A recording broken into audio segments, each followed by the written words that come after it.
দেশের মানুষের ভোটাধিকার ধ্বংস হয়ে গিয়েছিল।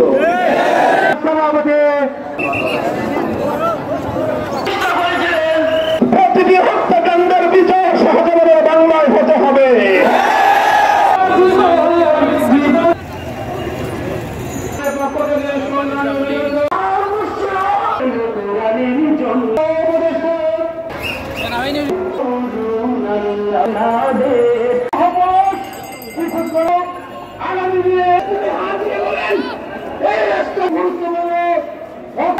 সে চেয়েছিল এই রাষ্ট্রটাকে ভারতের করতলগত একটি অঙ্গরাজ্যে পরিণত করতে। 5 আগস্ট শেখ নিশ্চিত করতে হবে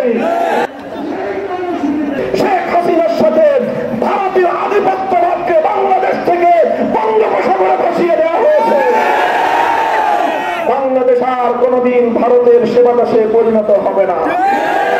ভারতের কোন দালাল সরকার বাংলাদেশের ক্ষমতার মস্তদে বসতে পারবে না। আবার যদি আমার দেশের অভ্যন্তরীণ বিষয়ে না কমাতে আসা সে না কেটে ফেলবো। 72-এর সংবিধান ছিল ভারতের পক্ষ থেকে চাপিয়ে দেওয়া গোলামীর সংবিধান। স্বাধীন দেশের গোলামীর সংবিধান এই দেশে সংস্কার চাই, সাংবিধানিক সংস্কার চাই। দেশের অধিকাংশ জনগণের ইচ্ছা এবং অভিপ্রায়ের সংবিধান তৈরি করতে হবে। দেশের মানুষের অধিকার নিশ্চিত করতে হবে। সব ধরনের বৈষম্যকে বিরোধ করতে হবে। জাতির মধ্যে বিভাজনের সকল দেয়ালগুলো ভেঙে গুড়িয়ে দিতে হবে।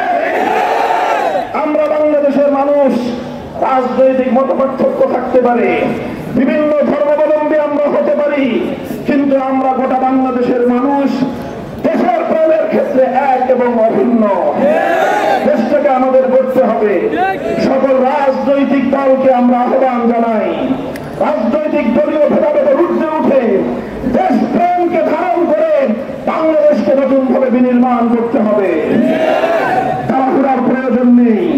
অন্তর্বর্তীকালীন সরকারকে বলবো, 72-এর সংবিধান এবং 72-এর সংবিধান বাংলাদেশের মানুষের অভিপ্রায়ের সংবিধান নয়। বিডিআর বিদ্রোহের নামে দেশপ্রেমিক 57 জন সেনা কর্মকর্তাকে হত্যা করেছিল খুনি হাসিনা।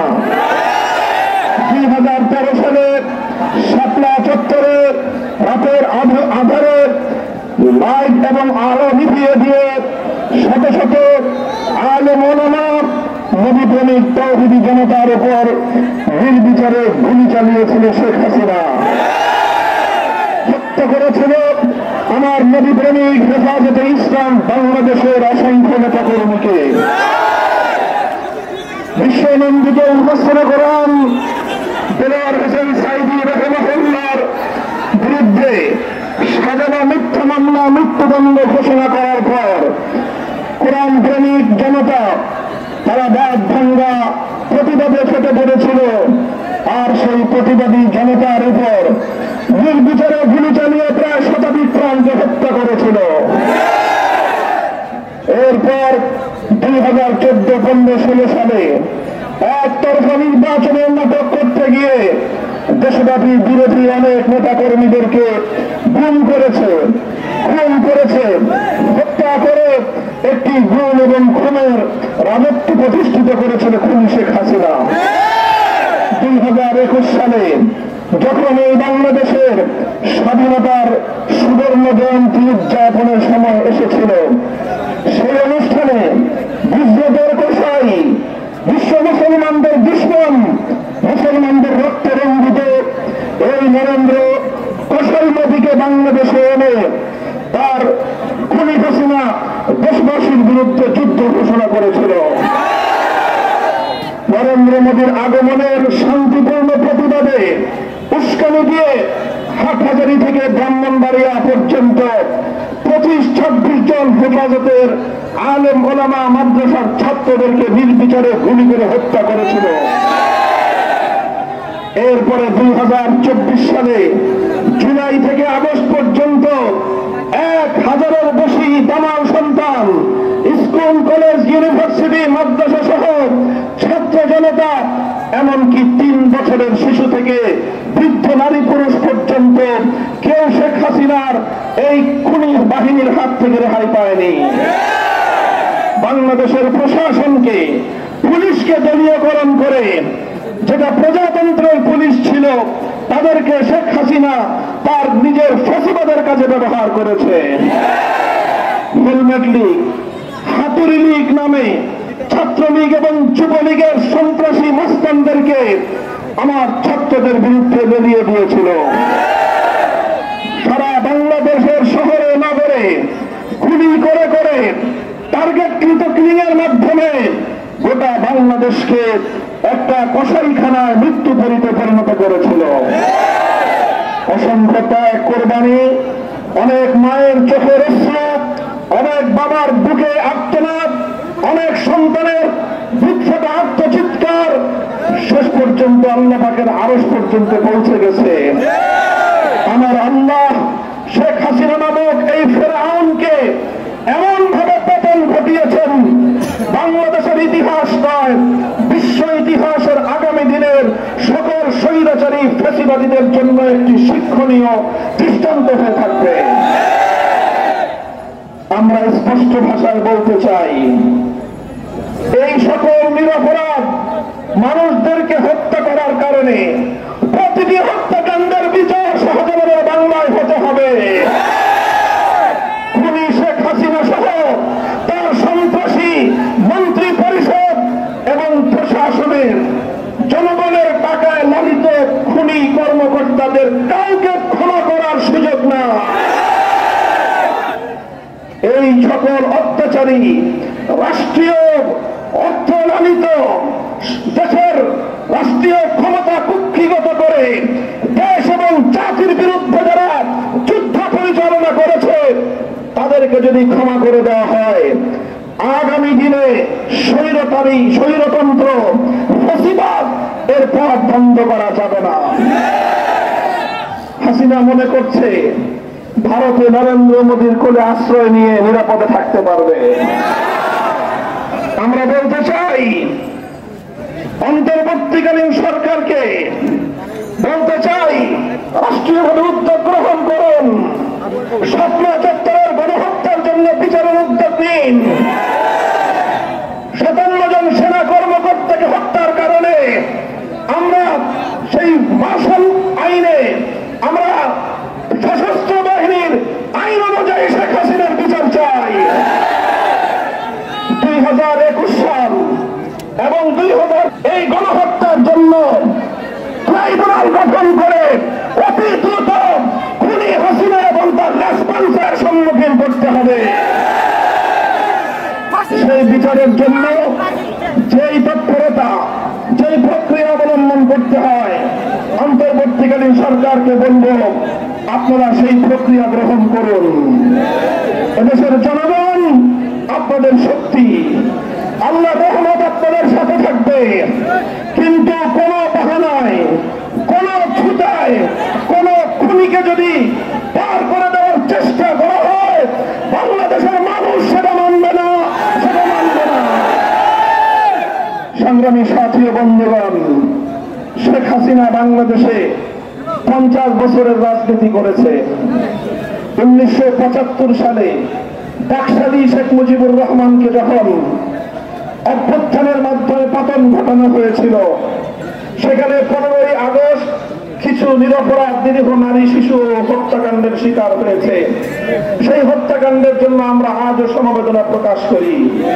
কিন্তু হত্যাকাণ্ড শুধু 15ই আগস্ট হয়নি, বরং 1971 থেকে 75 সাল পর্যন্ত এদেশের 30,000 যুবকের মায়ের বুক খালি করা হয়েছে। এদেশের হাজার হাজার আলেমদেরকে অন্ধকার কারা প্রকোষ্ঠে দিনের পর দিন রেখে নির্যাতন করা হয়েছিল। গোটা বাংলাদেশকে একটি তলাবিহীন ঝুড়িতে পরিণত করা হয়েছিল। এদেশের মানুষ কম্বল কাটা মুজিব কোট দেখে আতঙ্কিত হয়ে পড়েছিল, যার কারণে 15ই আগস্ট 75 সালে শেখ মুজিবুর রহমান তার হত্যাকাণ্ডের পরে বাংলাদেশে মিষ্টির দোকানগুলোতে আর মিষ্টি পাওয়া যায় না। যেমনি ভাবে 14 সালের 5ই আগস্ট এদেশের মানুষ, সারা দেশের মানুষ মিষ্টি মুখ করে তারা আনন্দ উদযাপন করেছে। তখন শেখ হাসিনা 75 সালে আন্তর্জাতিক গণমাধ্যমে বলেছিল যে দেশের মানুষ তার বাবাকে খুন করেছে, হত্যা করেছে, সে সেই দেশের মানুষের কাছ থেকে প্রতিশোধ গ্রহণ করবে। এটা ছিল 75 সালে শেখ হাসিনার ঘোষণা। 75 থেকে 2024 সাল 50 বছরের শেখ হাসিনার রাজনীতি ছিল প্রতিশোধ পরায়ণতার রাজনীতি। সে প্রতিশোধ গ্রহণ করেছে বাংলাদেশের মানুষের কাছ থেকে, সে প্রতিশোধ গ্রহণ করেছে বাংলাদেশের জনগণের কাছ থেকে, সে প্রতিশোধ গ্রহণ করেছে বাংলাদেশ নামক রাষ্ট্রের কাছ থেকে। সে চেয়েছিল এই রাষ্ট্রটাকে ভারতের করতলগত একটি অঙ্গরাজ্যে পরিণত করতে।